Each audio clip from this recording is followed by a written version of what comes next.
is it, people? What time is it? You know what time it is. It's episode 29 of the Confessions podcast. I am Chris Sweeney, and we're still joined by the man himself. He's hiding out in his sweat box of a lair. Mr. Hugh Hendry, come in, please. Yeah, no friends with benefits this week. I'm back in my dungeon in the work site. It rained heavily overnight. The electricity cut. No AC. But I'll tell you what time it is, Chris. It's the time to panic, kind of cowardly watching events and being unable to do anything to help or to influence events. And yet maybe there are some things one can do. So we have been prolific at displayed a lot of conviction in the European carbon permitting system. And we've tried to bring it to your attention in previous shows because it's that uncommon thing. It is that rare event. Rarely, and indeed I cannot think of a precedent where you had a confluence of two extremely extraordinary, powerful phenomena. The phenomenon of making money, the latency. We can explain to you the signposts to making money, and we can attach probabilities which seem appealing to making money. This power to change the world for the better, which is to say the power to price higher and higher and to make our precious atmosphere and the ozone layer, to make it scarcer via the price mechanism. And I've been on a soapbox. I've been saying to people, hey, not a question of wake up, but kind of take an interest in this because you should be reading about it, but cowardly politicians and God knows what with regard to journalism, but there's no interest to write about this subject. And yet we have a system doing good, but it is a system that just when it reaches the point of making a difference, that vested interests, dark forces can unwind it and take it away. And I'm coming at you and I'm launching at you straight off the bat because this week we have seen a calamity whereby European carbon permits have traded down from, I'm going to bring up the chart, from the best part of 95, 96, 97 euros and touched intraday 60. And they look as if they're going to go lower. Let me tell you why that is. It's a reason that I warned you would happen. The reason is pushback. The silly circus of European politicians and the vested interest of European corporate confederations are uniting and creating a false rumour that the elevation in natural gas prices in Europe is the responsibility of carbon pricing. The fact that carbon pricing almost tripled over the last 18 months. That is categorically a lie. And I can be more precise. Only 20% of the rise in the natural gas price in Europe is or can be attributed to pricing a scarce commodity such as carbon in the manner that we've seen. 80% of it is a function of the scarcity and the vulnerability of the European supply of natural gas, which itself is a function of agreeing this vulnerability to accepting 40% of the region's gas resources from Russia. We're now seeing the profound consequences of such a malinvestment. And secondly, the kind of wokeism of denying permits to discover new carbon resources within the domain of Europe. That has led to the excruciatingly high levels of natural gas, which are bringing food and energy poverty to households across the region of Europe. It is not a function of carbon. Society wishes carbon emissions to fall We've created a system for that to happen. And now we're allowing dark forces to unwind good. So people, if you want to make money, if you want to save the planet, you've got to get involved and you've got to fight back. How do you fight back? We have to have a wider discourse. It's sinister, and it's hints and nudges and feints.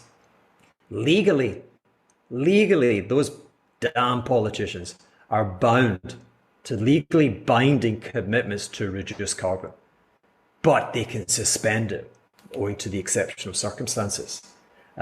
Or they could, and I fear what's going to happen, they're going to seek to limit speculative forces. Speculation has this dark, sinister connotation in the world of media. And yet speculation is price discovery. Speculation is taking the price away from men in committees and having experts and having all of us determine this is a speculation which is rare, can make you money and can do good. Carbon was pricing at 90 or 95 euros. It was trading 3 times greater than the Californian scheme. Which one was right? One was denying speculation, the California scheme, and the European system was promoting speculation in order to price scarcity into the system. People, we have to buy carbon permits. We have to take them away from these sinister forces. But as you see with this price, they think you're fools, and it's up to you to prove that you're not fools. Sorry, Chris. We're straight in this week. Hugh. This is there's no messing about. It's hello, wham bam, thank you, ma'am. Here was me wanting to start with a bland celebrity tale about you hobnobbing with a European leader, and we're straight into it. Boom, boom, boom, boom. The train is leaving the station. People think, the green energy of solar and wind, they think it's subsidized. It's not. It's the cheapest source today with technology. It's the cheapest source of energy on the grid. What is subsidized? Coal. Would you believe coal is subsidized? We subsidize nations such as Poland to produce and burn coal. And guess which is the most vociferous country presently trying to unwind carbon permits? Poland. People, the train is leaving. We have to take them down, or the legacy. Hey, listen, last year, carbon emissions rose 6% in Europe. Why? Again, because of those politicians and their dumbass decision making. Belgium is closing down all of its nuclear. The UK has not reinvested in its nuclear and is effectively closing down. Germany has already closed down more than half and was intent on closing the other half by the end of this year. Thankfully, that's been suspended. And then this wokeism from the Extinction Rebellion taking the mantle of the ESG lobby, the environmental social governance. Do you know today German utilities are down 8%? Why? Because owing to the acute shortage of gas, the continent of Europe is burning more coal. And what do you have? You have a whole wave of investment bodies run by these insane committees that then have to come in and sell, owing to the social opprobrium of being associated with carbon. The acid capitalist needs to take some mushrooms and chill out, but I despair for where we are presently. So in the next 6 months to a year, what can people do? What changes can they make? Because obviously this is not going to happen overnight. Yeah, I mean, again, that's why I'm frustrated, because there is so little that we can do. I mean, there are existing funds. There's the Spark CO2 fund in London, which does not trade futures. It takes directly permits off the market.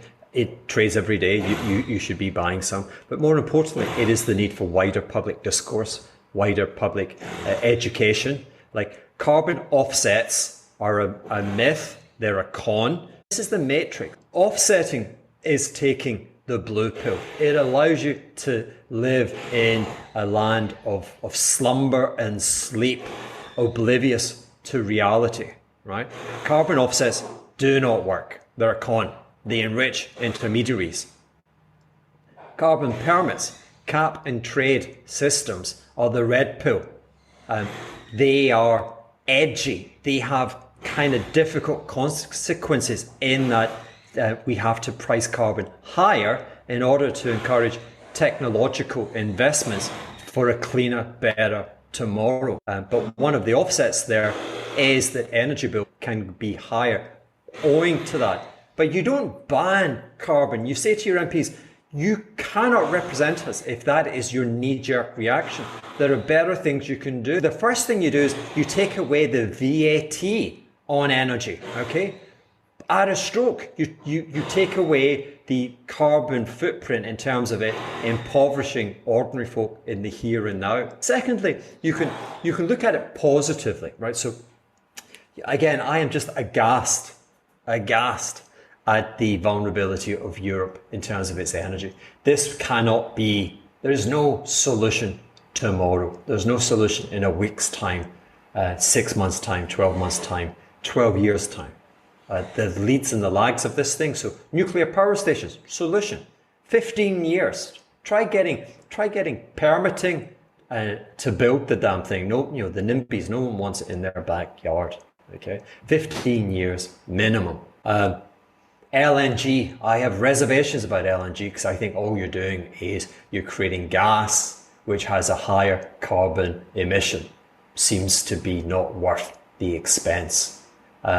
Pipelines from less tyrannical nations. It's fun to talk about a Liberty gas pipeline across the Atlantic, but but let's have no doubt about the matter. It would represent probably the greatest engineering challenges that mankind could ever present itself with. I mean, it's of that scale. However, positive things, hydrogen. We hear a lot about hydrogen as an alternative source of energy. Hydrogen comes with a kind of a color palette. The majority of hydrogen as an energy source just now is coming from using a huge amount of hydrocarbons, and we call it grey hydrogen. You use 9, heavens forgive me, I might put a different metric on the screen, but I want to say you use 9 kilograms of natural gas to produce 1 unit of hydrogen. A green hydrogen, your energy source would be solar, or would be hydro, or would be wind. Okay, so there's no carbon in there. Now the technology is still limited. The electrolyzers that you require for that endeavor, we don't yet have the economies of scale. But when you see the price of natural gas in Europe being so elevated, and the fact that you need to burn 9 units of natural gas for every 1 unit of hydrogen, then what actually you're doing is you're creating a pricing umbrella which will encourage the widespread adoption of hydrogen as an alternative energy source. So as I struggle and despair when I look into this portal, my computer, when I look onto Twitter, when I look onto news services, and I see devastation and human misery, and I think there's nothing that we can do, at least one positive source is we will look back and we will see innovations and adoptions which will see wider use of hydrogen. So there you go. There's a good thing. Is OPEC, I mean, I've been looking on the news, and OPEC are not going to turn on the taps, mainly Saudi Arabia, obviously, biggest oil producer in the world. Now, are they okay, dodgy regime, not the nicest people, chopping people up in embassies and all that, putting them in suitcases, but are they maybe the best of a bad choice here, that if they were to increase their production, that would get us out of the short term, the next 6 months, 12 months? Would that alleviate a bit of pain for us if they were to turn on the tap? I should spend more time, Chris, sorting out my own life rather than telling everyone else how to manage their life. And yet I keep offering my services to run central banks, and now I'm offering my services to run the world. My narcissism truly knows no limit. Heavens. I mean, OPEC. Okay, so I don't know what you've been reading, but everything comes through the prism and the lens of who writes it. And the people today, and I understand that, so I'm going to give them a hard time. If you're writing financial journalism today for printed copy, you're not remunerated very highly. Absolutely, and that's a function of there's just no money in old print. And here I am, and I'm very base. I associate some form of remuneration for intellect in terms of like the higher the intellect, the higher the remuneration. It is not direct in its causality, and there are often many cases where there's seeming intelligence when you meet it and when you question it, it's not quite how they sell it. However, when I see printed articles about OPEC deciding to do nothing and like seemingly deciding not to bring down the oil price, we've got to counter that, okay? So it is not in OPEC's best interests to see oil trading higher and higher and higher. OPEC was kicking itself because in 2006, 2007, it allowed the oil price to trade up to almost $150. And at those price levels, you create a huge amount of profit in the system, okay? And you create a huge incentive for society to invest in alternative energy sources. So there's an argument that that huge run higher in the oil price actually created the determination and the financing opportunity to bring on the huge shale oil, gas and fracking fields in the US. And what happened was you got a huge new supply of energy. The US became independent in energy, not requiring imports of energy for the first time in, I want to say, 30 years. So the higher you allow the price, the higher OPEC supposedly allows the price, the more it's shooting itself in the foot. Like me discussing hydrogen, green hydrogen, we will have a green hydrogen solution which can be widespread adopted because the natural gas price in Europe is trading at such high levels, all right? So that's kind of one of the good things that price does. But when you're kind of like tyrannical or non-democratic and you're a supply monopsony called OPEC, all you kind of care about is squeezing and making as much money. Your days are numbered when you actually lose control to the upside as well as to the downside, okay? So they forget what you're reading in newspapers. They don't like really high prices. Let me give you another reason why they don't like high prices. I mentioned to you $150 of the oil price trading in the summer of 2008. What happened next? Okay, I'll tell you what happened next. We got the mother of all economic calamities, recessions. The initial catalyst for that was the insanity of financial innovation and the near bankruptcy of the worldwide financial system. But at the same time, oil at 150, 14, 15 years ago, put inordinate strain on household budgets. These are non-discretionary. So higher and higher oil prices provide the near certainty of an economic recession within the next 18 months. And then throw on top of it the absolute chaos. Economic growth for the year ahead in the world's second largest economic domain. So don't tell me that these bozos actually are deciding one. They're clueless. Now the US and other nations have immense inventories of surplus oil which are meant to be used at times like this.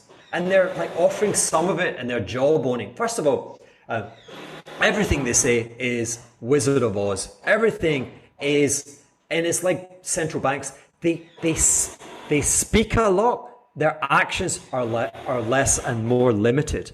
Central banks claim to be printing money. They're not. Central banks claim to have lots of power. They are powerless.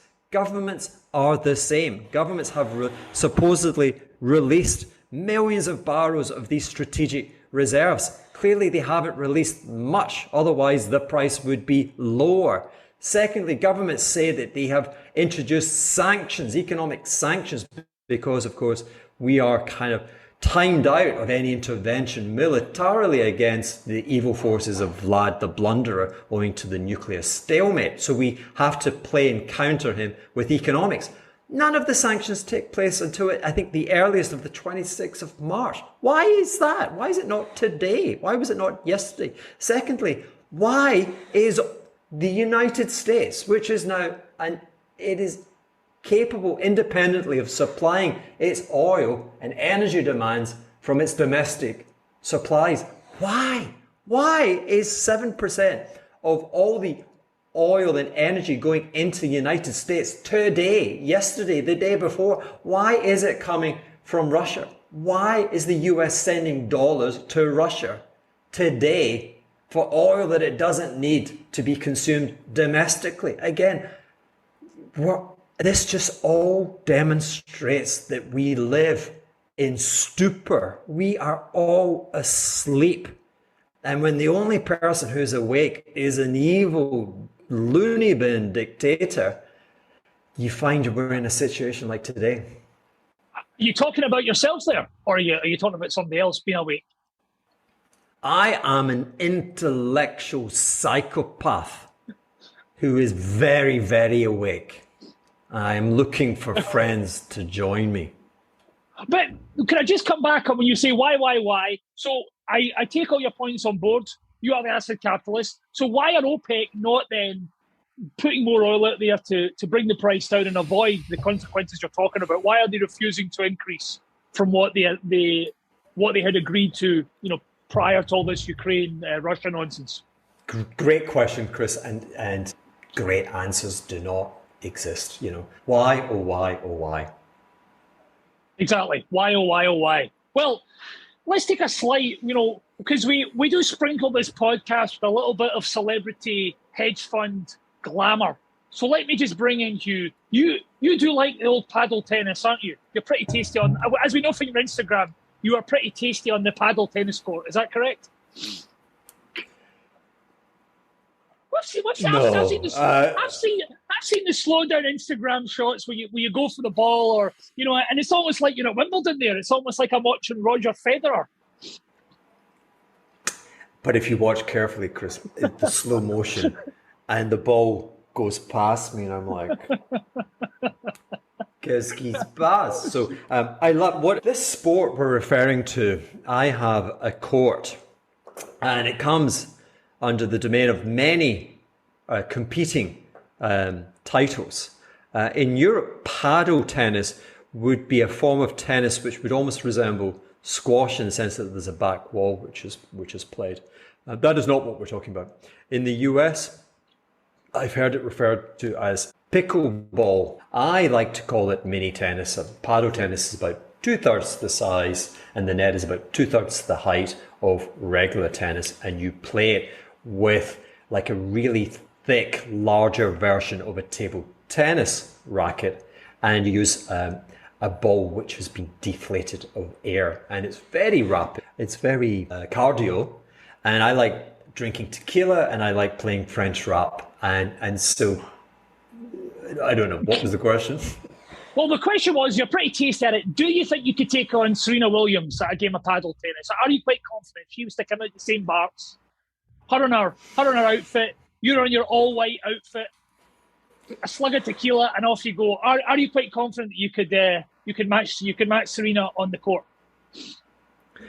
Well, Chris, the rules at Blanc Bleu for playing that game, I insist that there are no rules. Screw the rules. You cannot win points from like double faulting on your service. It's just lame. You keep going until you get that ball across the line. And the great thing about that game actually is that it encourages mean reversion, which is to say, actually, I would not beat her. She would beat me, but we could engage and actually have not a competitive game, but a game which it would be engaging. It would be fun, even for her. Well, as you say, two mismatched athletes, but in that sense, on the paddle tennis court, you could at least engage. Now, are you confident Serena could take you as a hedge fund manager, because she has launched her own fund, 111 million, Serena Ventures? it's all been announced that she's investing in companies and she's going to be taking an active role in the investment. So are you confident she can cut the mustard? Do you think you can joust in the hedge fund world? I try and teach my kids this, to question, not in a paranoid sense, but just to make sure that there's someone inside here that's actually conscious, that's actually awake, that's actually screening and filtering. Or is it someone that's taken that blue pill and is just sleeping through the day? So she's going to have an active role in the engagement of these funds. All she is providing is her name. Okay, fine, She was on CNBC discussing the investment strategy. She was on there discussing investment strategy, what type of sectors they're going to target. So she has been taking. I'm just playing devil's advocate here. She was on the Money Channel talking about it. These are schemes set up to enrich intermediaries. I mean, nothing. Again, I've lived in that world and I've profited from that world.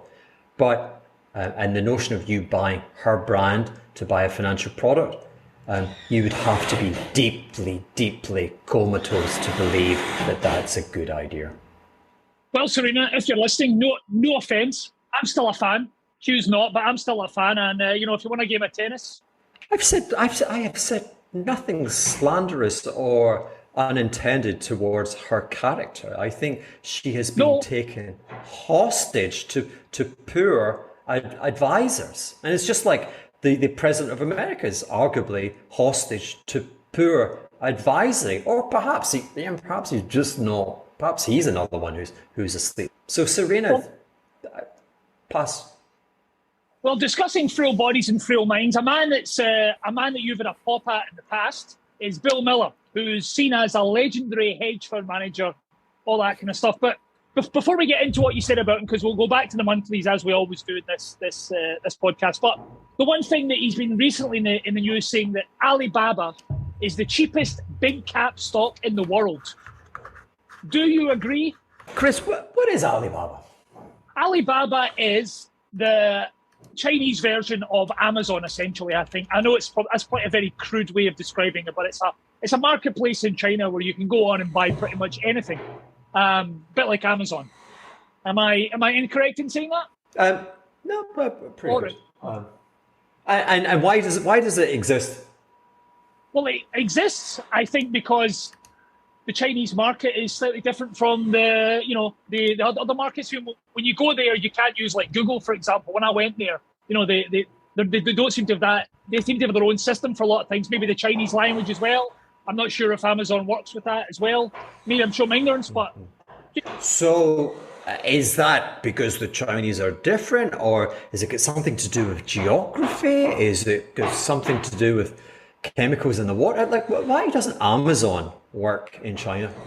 Well, it's probably the government regulation. The government shuts it off and doesn't allow it to work, so they're blocked from using it there. So they've got to find an alternative, and therefore they've got a huge country, so they've got scale, so they can make a huge corporation. There you go. So Alibaba is something which exists and formerly traded at like enormously rich valuations and market capitalizations where you start using the word trillion, owing to it being the recipient of the Chinese Communist Party and is lack of willingness towards free platforms. And so Alibaba exists in a closed system controlled by the Chinese Communist Party. Alibaba is free to trade in Europe and the US, but Amazon is not well in China.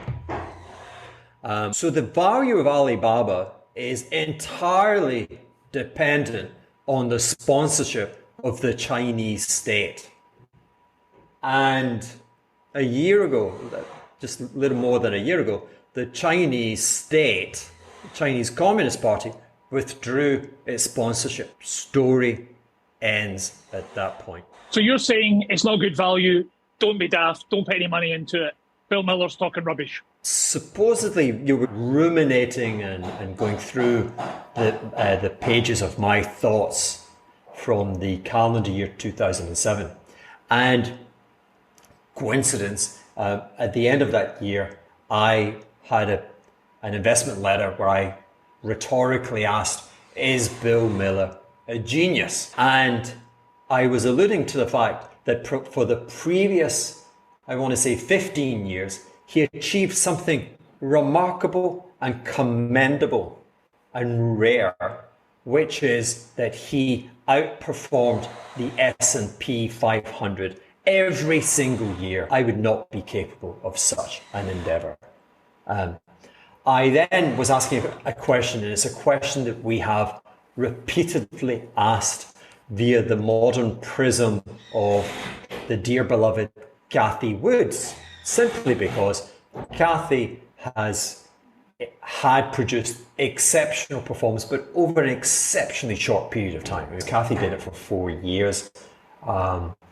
And she did it, I don't know if she was even I suspect she was outperforming, but on an apples to apples basis, she was taking more risk than the indices she was being measured against. So easy in our world where everyone is asleep and where there's great complexity. It's so easy mistake genius for serendipity. And I was back in 2007, I attributed a lot of Bill's great success to his over allocation to the financial sector. And there are periods, and they can be long periods, as Bill demonstrated, where that outperformance just keeps going and giving and creating the myth of genius. And I nailed Bill. I mean, I took him down. He just got caught. He was Icarus flying to the sun. And he was at the height of his powers when he was making the comments back then. He was saying, hey, forget commodities. When I think of C, I don't think of copper, I think of Citigroup. This was his great rallying call. And he refused to change. And there's a famous story where he's presenting to a large room full of potential investors, and he's waxing lyrically. And it's either he's waxing lyrically about why they should be buying Wells Fargo, or why they should be buying Countrywide Financials, one of the two. And unknown to Bill, one of the major US banks has gone bankrupt. I think it was maybe Bear Stearns. And so everyone's getting it on their telephone and their pagers and going, holy, and one by one leaving the auditorium and hightailing it back to their office to sell everything that Bill owns. And he's bounding, and you should be buying Citigroup, and you should be, and you should be going to the depths of hell with this crazy financial portfolio brought to you and sponsored by the genius of a ghost. That was Bill. So that's Bill. What I want to say about Alibaba. Alibaba has fallen from a monthly average high of 320 to 100. It has therefore lost 2/3 of its value. Pretty much, if that was an index, I'd be saying, hey, you know what? Time to forgive. Okay? Will profits be immediate in returning to you? Who knows? My best guess would be unlikely, but committing to an index or some major fund having witnessed that degree of capitulation by investors has to be a good thing ultimately. But I have repeatedly been saying on Twitter, etc., when it comes to Chinese internet stocks, and their only superpower is that they are held together with the backing and support of the Chinese Communist Party. When that support is withdrawn, it would seem that they lack any reason to return to the previous level. So it's impossible for me at least, to conceive of how Alibaba could trade back to the previous highs. You'd have to see a 180-degree change of policy. Remember, the Chinese came out and what is it? Common prosperity. So, Jack Ma, richest man, boom, you're taken down. Jack Ma was introducing financial innovation, which was credit scoring, which would provide cheaper sourced loans for small businesses and households, which would kind of principally attack the major banks, which are the preserve of the CCP. Boom, you're out. Not going to happen. So good luck on that. There's sometimes you got to pass, and that's something that I would pass, but I believe I'd be passing on good reason. And good luck to Bill Miller. Well, it's good. Well, Bill's on the record. You're on the record. 12 months, 24 months down the line, we can look at this. But you know, I'm with the Hendry man. My money's with the Hendry man. Now, the good thing I liked about there, we're going to square the circle here, people. We're going to square the circle because we talked about Bill Miller, and then we talked about Cathy Woods, and there's a syndrome called Capgras syndrome, where essentially you feel that the person that you're looking at is an imposter of the real person you're looking at, and they've almost become the same thing. And Hugh wrote in his monthly from March 2007, because he was having a bit of a rough time. He said, when reviewing your investment with us, perhaps you fear that it is you and not I that is suffering from delusion. What has become of the moneymaker, formerly known as Hendry, I hear you say? That was a question you asked your clients, and you teased the Capgras syndrome. So is that something people accused you of? Where is this former moneymaker Hugh Hendry? Where has he gone? Who are you? That is the that's the paranoia and the daily questioning, that the need, that the teat that I used to suck upon being the score. It's the who am I? Where did I come from? What happens when I die? These existential questions of dread. Am I any good? What is good? I deferred a lot of that. I was going to discover who I was because there is an envelope that's been post-dated to me from the future, and it contained my 15-year compound annual growth rate. And once I reached that, remember I said to you, Bill Miller's great.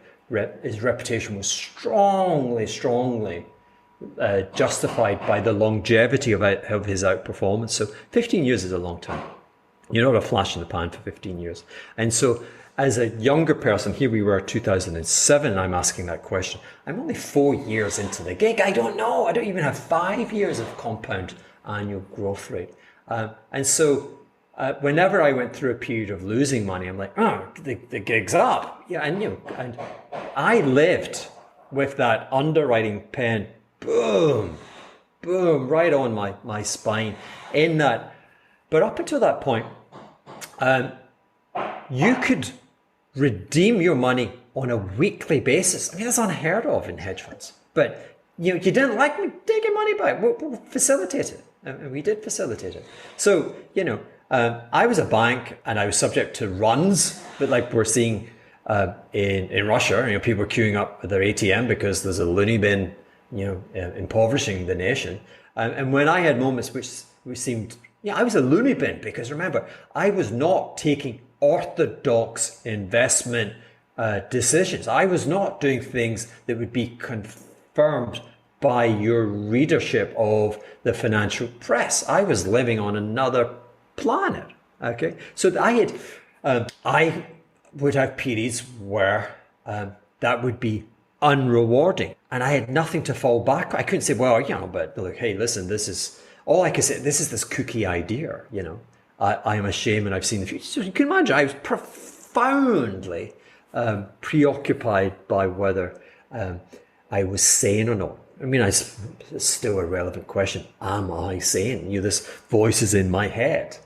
I'm a paranoid schizophrenic. I could create a profound opera in my head by sitting down and looking at charts.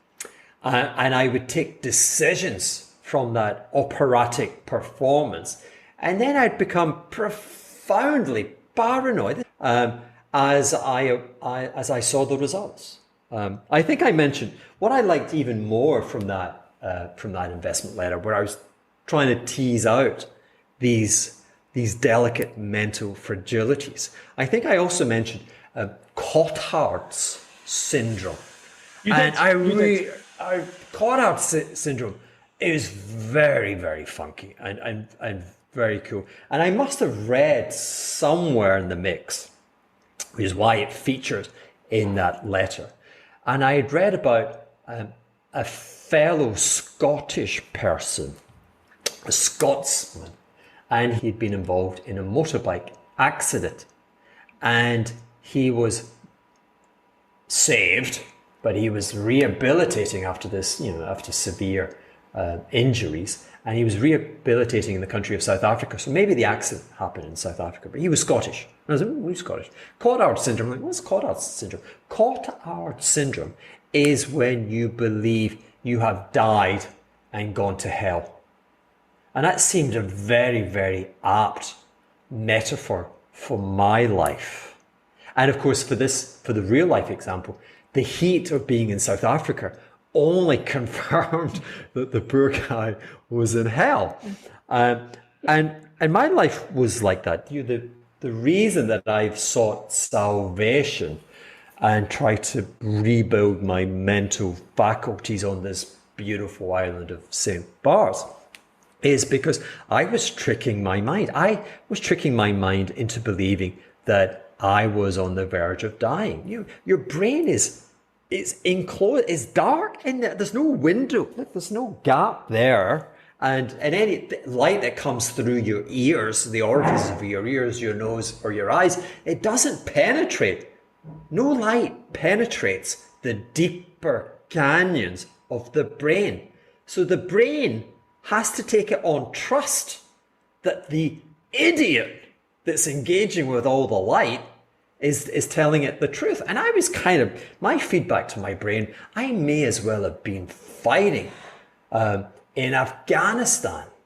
And I literally was flooding, my brain was saying, well, okay, wow, we've got incoming. And I was being flooded by the most toxic chemicals, which were creating that flight, that survival mode. And they're essential in small doses. I was being hit by that all. I was suffering Cotard.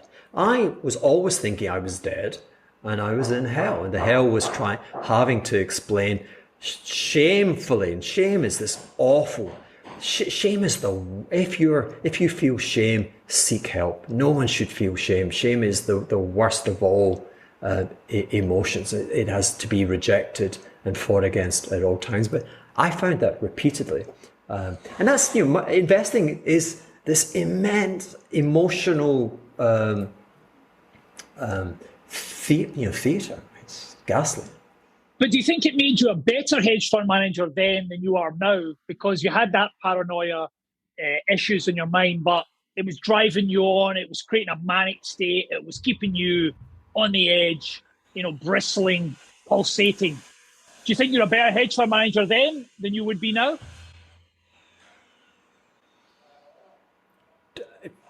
I don't know. What do you think? What's your view? What do you think? What's your opinion? Almost the best part of 5 years time out, this reflection and hopefully this wisdom that comes from that reflection. I feel wiser. I'm willing to not big up, but I'm willing to say, hey, that guy on the screen, he's all right, he's all right. I've grown to trust and live with myself. I got that 15-year letter. It's insane. I mean, I cannot emphasize enough, Chris. I put all of my trust and all of my identity was in this fictional letter because I didn't know if I was going to achieve the 10 year or 15 years in running a hedge fund. But I attributed great import to that 15 years. And whatever return number I got from that, it'd be my salvation or my damnation, but it would reveal me a 0 or a 1. And the thing is, I got it. And the wisdom that I received was, it's a load of baloney. It meant nothing. But you did do it 8%, right? Was that your compound average year? Each year, 8% when you break it down per year, right? It's a 7-spot number, and it's maybe closer to 7. Whatever. Like I say, it doesn't really matter. Between 7 and 8. But you know, people get all heated up because the nature of my character, my temperament, my personality. People want to take me on. Hey, I want to take everyone on. Bill Miller, you know, boom, you know, Kathy Woods, boom, you know, Vladimir Putin, guy's a jerk, you know, Biden, you wake up. I mean, I want to take everyone on. So it's not a surprise. I remember sitting one day with my largest client, really, really wise, really, really rich billionaire client. And the meeting where I'm supposed to be reporting to him on my fiduciary duty and responsibilities and endeavors to make money on behalf of him and his family office. He didn't want to hear any of that. He wanted to tell me and impress upon me what he had done. And I had to say to him that I'm not competing with you. This is great. I wish you the best. But we're trying to do two different things. But I'm not your competition. You're not my competition. You know, but that's how, and people still want to take me down. Like, hey, you know, you're a bozo. I've made, you know, figures much higher than that. I bought Bitcoin or whatever. You know, you're a fake. You're a fraudster. You only made that. Why don't you, guys? It doesn't matter. Can I ask you, has the hedge fund world become almost consumed by capgrass syndrome? Because we talked about Bill Miller and then we talked about Kathy Woods. Now, for all intents and purposes, they are very similar beings, right? In terms of we just look at as investments and the way they operate. So, and we talked about the Tiger Clubs. I think our old friend Chase Coleman III is a Tiger Club. Now, is there a sense of that hedge fund managers have become almost imposters of each other, and really who's sitting in the chair is not really that important because they're all based on the same sort of person? Is there an argument to say that the hedge fund world has become consumed by that syndrome? Because there's not many Hugh Henrys around. We know that. Well, why are there not so many of my variation? My variation, the number one objective was to be creative. Everyone is logical, and there's a bit of your capgrass there. Like you ain't alive unless you're not delivering unless you're logical, and you're a phony if you are doing anything which is not logical. And that's where I saw my in. That's where I saw my opportunity. Now, being creative, it's not just something you go, oh, you know, hey, I jump out of bed, I put on a funny t-shirt and I wear a hat and silly sunglasses. I'm creative. Got to work on being creative. Creative is exhausting, time consuming, requires as much effort as being logical. And it takes courage. You know, again, I was seeking to start cults. I was seeking to create contentious narratives that might go on and become accepted belief systems. You know, the contentious narrative just now is that the way to save the planet is cap and trade systems, that everything else is a phony, you know, that the carbon offset is a phony. And I'm trying to create that cult whereby we can get more and more people to believe in it. And initially, like everything, I'm going to need wealthy benefactors to promote that idea and to get it into Bloomberg and to get it onto the front page of daily newspapers, to get it in front of the people who need to know about it. But the alternative logical system is, hey, I want to make 15% every year. That didn't interest me. Still doesn't interest me. Hedge funds, they were setting out to create cults in the 70s, financial cults, cults of belief, cult belief systems where they could see that the world was going to change and they could profit from that change. Today, they're more in that things like Citadel, which is not, and I don't wish to demean it, but Citadel's profound profitability is a function of positioning itself very much as the mainframe. Again, all these sleeping entities that represent us today, we're kind of being plugged into Citadel, and at some point, when we come to make some form of financial transaction, there will be a fee, like your Visa payment fee or whatever. And at some point, you will engage in a hedge fund like Citadel, and you will enrich them. They are the system. That's never appealed to me. Yeah, totally. Well, what I was going to say was about the orthodoxy. During this week, I had a short dialogue with a senior finance journalist at The Guardian. I talked about the Great Carbon Swindle, but he never actually asked any questions or thought, what's that about? Or, can I hear more about that? Or that's interesting. They just basically batted it away as though, that's not my thing, pass it on to someone else. And that just shows you, we're battling against the system. These people are not listening. It's mad. It's mad. It ain't getting any saner. So we usually do the Wheel of Fortune, Hugh, but I may give you a pause this week because there was a great story I wanted to ask you about that we didn't get to do at the start because you jumped headlong into the pool, feet first. Come on. You hanging out, chilling, bro to bro with the former leader of France, Nicolas Sarkozy. Oh, please do tell.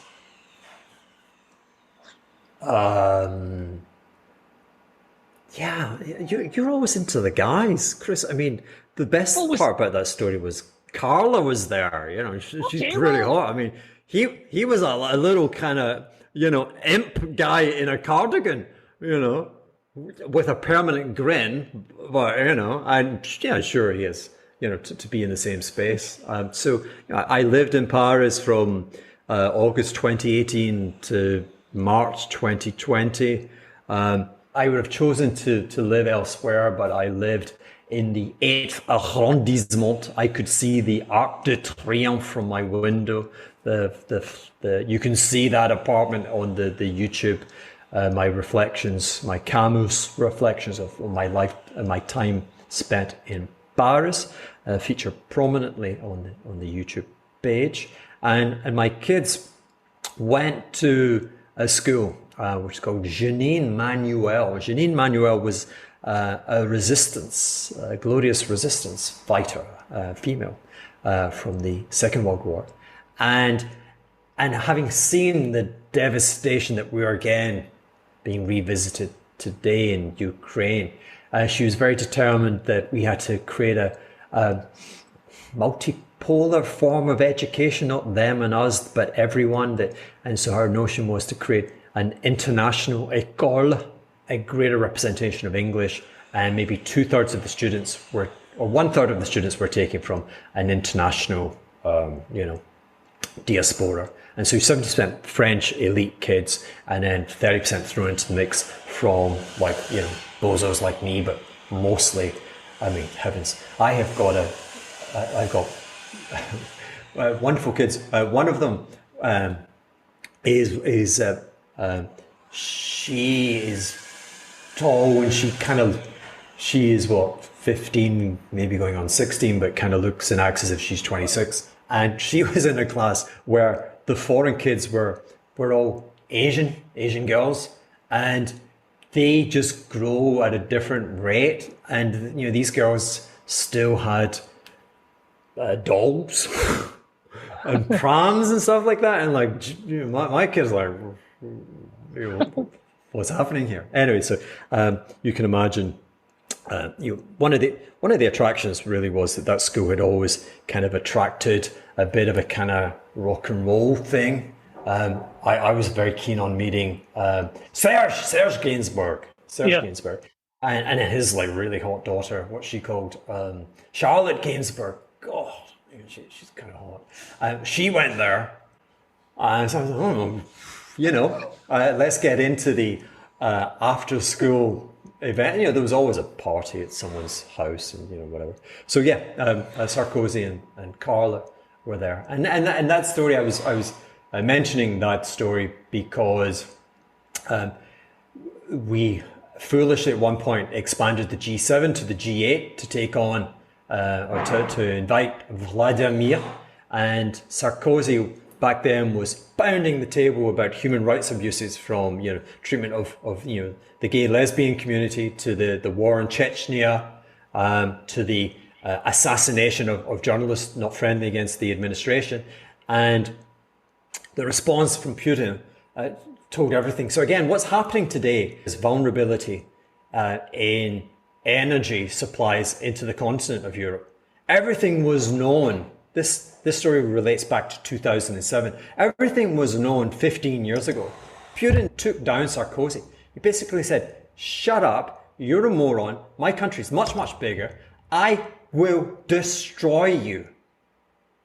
And when Sarkozy went to face the press, he was late and he was ashen-faced. And the story initially was that he must have been, on the old vodka. Could not have been further from the truth. He was subject to the psychopathic tendencies of someone that continent allowed to become the dominant supplier of gas to every household in Europe. 15 years ago, we knew that. But in 2019, I was at a drinks party. I had some, warm white wine, and I smiled at one of Carla's kind of jokes. No, but come on, you've got to tell us. So when you meet Nicola, do you go up and say, hello, my name's Hugh, I'm a fellow parent? Does he say, hi, Nicola? How does it go? Because obviously you know who he is. How does the introduction go in that sense? We live in different worlds. Like, come on, you're not meeting a world leader every day. This is quite cool, meeting a world leader at your. I mean, this is pretty cool. Not, he's not an official business. He's just Mr. Sarkozy. I get high on my own supply. I am Mr. Narcissism. So if he wants to come over and engage, I'll be like, oh right, yeah, cool, But I ain't going, hey, bluff, get out of here. I don't need that. What's he going to tell me anyway? I know all of his stories. Did you speak in English or French with him? I didn't speak to him, Chris. I found myself living in this very bourgeois part of Paris. I had no choice. It was the time of Brexit, and the Frenchies going back to live in Paris were huge, and they're racist, and the particular rules governing the rights of landlords versus tenants favor tenants. And so I'm turning up, I'm foreign, I don't have a job, I don't work for JP Morgan or Procter & Gamble, I'm the asset capitalist, and I'm like, and you need what, $100,000 for the deposit, boom, what else? And they're like, oh, like, is this guy gangster, and so like I got refused and refused and refused. My money was no good. And so, I wanted to live in a funky part of Paris. I didn't. I really struggled to meet people. I thought the school was going to be a forum for that. The school was full of, just lame people, and those parties were lame, and, I couldn't wait for those parties to end. It's notable that, the president of France was there with his hot wife, but that's where that story starts, and that's where it ends. I was thinking you swapped numbers, you and him were hanging out, he was coming over to your house, you're watching Netflix together, you know what I mean? Nothing like that. It's funny because I had an engagement recently, and it was someone kind of cool and famous. And you're not giving us a name. You're not giving us a name. I can't even remember. I actually can't remember. But I remember I remember it was a he, because he had to kind of say, so like, I'm, what I'm like, was it Hollywood sports? Who knows, who cares? I'm awake. And my message to my fellow asset capitalists is we got to wake up the people around us. We've got to start distributing like blue truth pills, and we've got to try and find some way out of this chamber of horrors. I mean, carbon, let's look at that chart again. There's an opportunity here. Price may go down a bit more, but there's an opportunity. That natural gas price. There's a genius oil trader, Pierre Angerland. Again, I haven't met him, but I know him and I know his record, and I've heard him speak about what he does. And again, the demons and that kind of, who am I? Am I any good? And so I really relate to him. And he's got an enormous team. He manages a huge amount of money. And he published a paper suggesting a price range of $90 to $150 for carbon permits. It's essentially the price that you require to justify switching away from best-in-class, very efficient coal-burning power stations to something with a less carbon footprint, and likewise for industry to reconfigure its setup, and that might be to embrace green hydrogen. And so the 150 was a kind of where you could support innovation and achieve that green hydrogen switchover. But all of that was predicated, kind of, despite how much respect I am, it was kind of predicated on what I want to call a bit of loose thinking, which was it was predicated on the future back months of European natural gas. And again, we mentioned this last time, we were saying that natural gas had been pushed up owing to what's deemed to be this exceptional event of war in Europe, but that will be resolved and that gas will flow again. But can we, and so the winter delivery for 23 and 24 and 25 initially were trading at enormous discounts to where we are today. And that seemed to be rational, and that was how he formulated his 90 to 150 euro permit target. But what we're seeing is actually there are no short-term fixes, bringing nuclear on, building new pipelines, doing LNG, finding electrolysis solutions for green hydrogen, etc. Finding batteries so that you can actually have base load that comes from wind and solar. These are not things that are solved next year or in 24 and 25. And so actually what's happening, and we alluded to this, the back end of the curve in European natural gas is actually trading up to meet the very high present spot price. And if that's confirmed and maintained, that actually means that carbon permit prices should be trading closer to 300. And it may be that within the next few weeks and months, you might be able to buy that at 50 euros or less. And then finally, remember, the German government has publicly gone on record to say that it will take measures to support a kind of price support mechanism at around about 60. And so we might be able to get below there, and never forget, your purchase of those permits will do good to the wider world. And that feels a good place to end this week's show. Well, please subscribe, please comment, please join us. Join the cult. I've been Chris Sweeney. He's been Hugh Hendry. Or are you suffering from Capgras syndrome and we are really just physically identical imposters? I thought you were going to say identical twins, and then I really was going to.